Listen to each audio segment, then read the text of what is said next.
Hello and welcome to the classic Hollywood movie you should know. I'm Nate Washburn. This week the movie's from 1944, To Have and Have Not, starring Humphrey Bogart and Lauren Bacall, directed by Howard Hawks. Now, the story of To Have and Have Not, Humphrey Bogart runs a fishing boat out of Martinique, which French territory. France has recently fallen to the Nazis, so technically it's under Vichy control.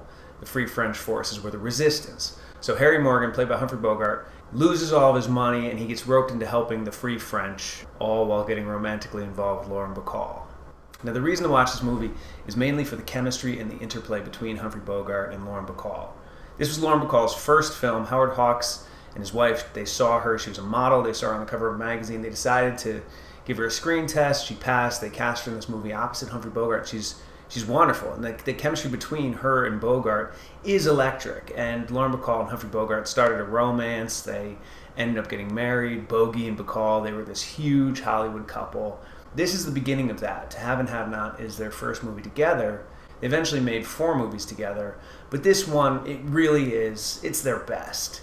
And Bacall, under Hawks' direction, she makes her character of Marie, or Slim, as Harry calls her, just this sultry femme fatale who, she can sort of sass Bogart. She's sexy, she's kind of rude at times, she's a thief. It's a brilliant performance by a very young actress. You could tell right away that Lauren Bacall is a star. Now, it's also interesting about this film, Howard Hawks was good friends with Ernest Hemingway, and he wanted Hemingway to write him a screenplay. Hemingway didn't want to do it, but he helped Howard Hawks on the script. They sort of kicked around ideas, stuff like that. After Hemingway, a screenwriter named Jules Firthman worked on it. Then Hawks brought it to his other good friend, which is William Faulkner. Faulkner did a rewrite on this script, and he gets a screen credit. This is the only movie where 2 Nobel Prize winners for literature, Ernest Hemingway and William Faulkner, worked on the same script for a movie. This is the only one, To Have and Have Not. So the film was released in October 1944. It was a big hit from Warner Brothers. It grossed $3.6 million. Warner Brothers had a new star in Lauren Bacall. Little side note here, the nicknames that Harry and Marie used to call each other in the film, Harry calls Marie Slim, and Marie calls Harry Steve.